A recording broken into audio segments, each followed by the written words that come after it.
राधे राधे अथा YouTube channel पर हम आपका स्वागत करते हैं। आज हम आपको एकादशी के विषय में संपूर्ण जानकारी प्रदान करने वाले हैं।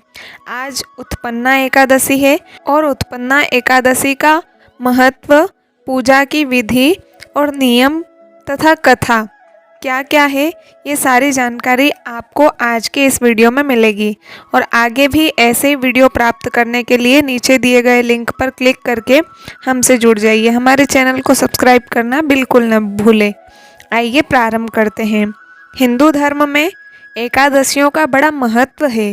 यह दिन मात्र एक अवसर होने की बजाय एक पर्व का रूप भी धारण कर लेता है।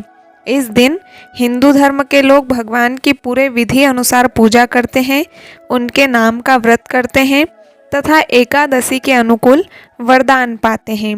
ऐसी मान्यता प्रचलित है। हिंदू धर्म में कुल 24 एकादशियां मानी गई है। मल मास यदि पड़ता है तो बढ़ करके 26 हो जाती है। हिंदू कैलेंडर के अनुसार प्रत्येक माह में 2 एकादशियां आती है, एक शुक्ल पक्ष की और दूसरी कृष्ण पक्ष की। पिछली बार हमने देवोत्थान एकादशी पर चर्चा की थी। इसी क्रम में आज चर्चा करते हैं मार्गशीर्ष मास की कृष्ण पक्ष की उत्पन्ना एकादशी की। यह सभी जानते हैं कि एकादशी को व्रत करके भगवान का पूजन किया जाता है, लेकिन यह बहुत कम लोग जानते हैं कि उत्पन्ना एकादशी से ही व्रत करने की प्रथा आरंभ हुई थी। इस एकादशी से जुड़ी कथा बेहद रोचक है। कहते हैं कि सतयुग में इसी एकादशी तिथि को भगवान विष्णु के शरीर से एक देवी का जन्म हुआ था।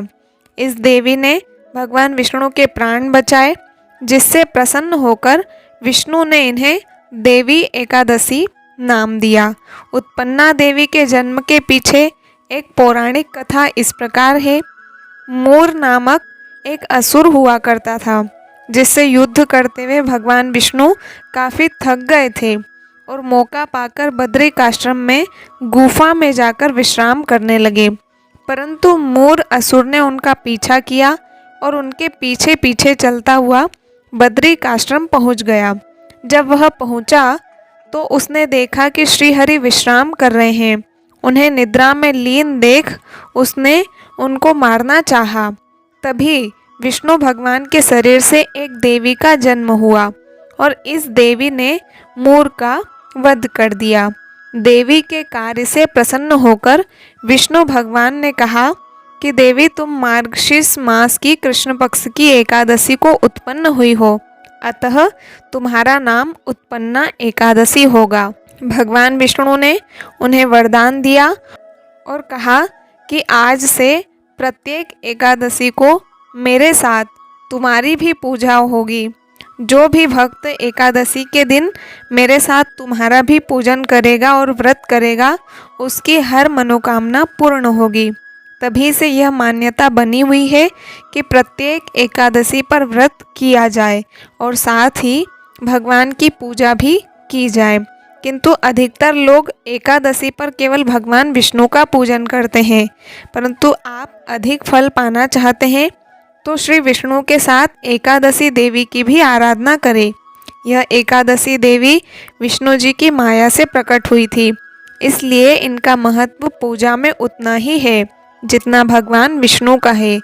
शास्त्रों के अनुसार जो व्यक्ति श्रद्धा भाव से उत्पन्ना एकादशी का व्रत रखता है, वह मोह माया के प्रभाव से मुक्त हो जाता है। छल कपट की भावना उसमें कम हो जाती है और अपने पुण्य के प्रभाव से व्यक्ति विष्णु लोक में स्थान पाने योग्य बन जाता है। अब इसकी विधि और नियम भी हम जानते हैं। यदि आप इस एकादशी का व्रत करने जा रहे हैं तो हेमंत ऋतु में मार्गशीर्ष कृष्ण पक्ष एकादशी से इस व्रत को प्रारंभ किया जाता है।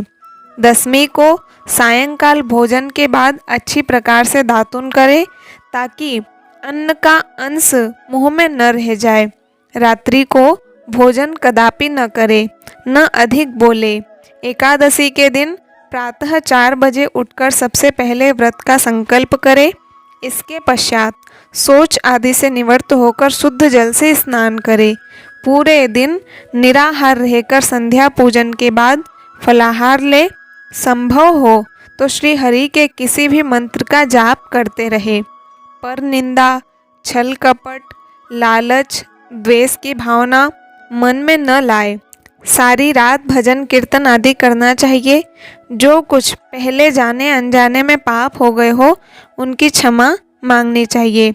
द्वादशी के दिन ब्राह्मणों को भोजन करवाने के पश्चात स्वयं भोजन करें। यह पहली एकादशी है जो कार्तिक पूर्णिमा के बाद आती है। अब हम आपको एकादशी की पूजा विधि बताते हैं ताकि आपको सुख, समृद्धि, वैभव, यश, उन्नति और शांति की प्राप्ति हो। तो चलिए विस्तार से जानते हैं। व्रत वाले दिन प्रातः काल उठकर भगवान का ध्यान करें, घर को स्वच्छ करें और स्नान के बाद सूर्य देव को अर्घ्य देते हुए व्रत का संकल्प ले। पूजा स्थल को भी गंगा जल छिड़क कर शुद्ध कर ले। पूजा स्थल को शुद्ध करके आप एक चौकी पर पीला या सफ़ेद कपड़ा बिछाए और इस पर भगवान विष्णु और माता एकादशी की प्रतिमा या चित्र को स्थापित कर दे। इसके बाद मंदिर में सभी प्रतिमाओं पर शुद्ध जल से छिड़काव करें। अब मंदिर में दीप प्रज्वलित करें। दीप प्रज्वलित करने के बाद ओम नमो भगवते वासुदेवाय नमः मंत्र का जप करते हुए श्री हरि को चंदन का तिलक लगाए। माता एकादशी और गणेश जी को हल्दी कुमकुम का तिलक लगाए। इसके बाद श्री हरि और भगवान गणेश जी को जनेऊ अर्पित करें। माता एकादशी को मौली अर्पित करें। आप सभी देवी देवताओं को अक्षत, पुष्प, धूप, धान्य, फल, मिष्ठान समेत संपूर्ण पूजा सामग्री अर्पित करें। भगवान विष्णु को पंचामृत अवश्य अर्पित करें और उनके भोग में तुलसी का प्रयोग करें। इस पूजा में उत्पन्ना एकादशी की व्रत कथा जरूर पढ़ें। आप चाहे तो इस दिन को अधिक मंगलकारी बनाने के लिए विष्णु सहस्त्र नाम या श्री हरि स्तोत्र का पाठ कर सकते हैं।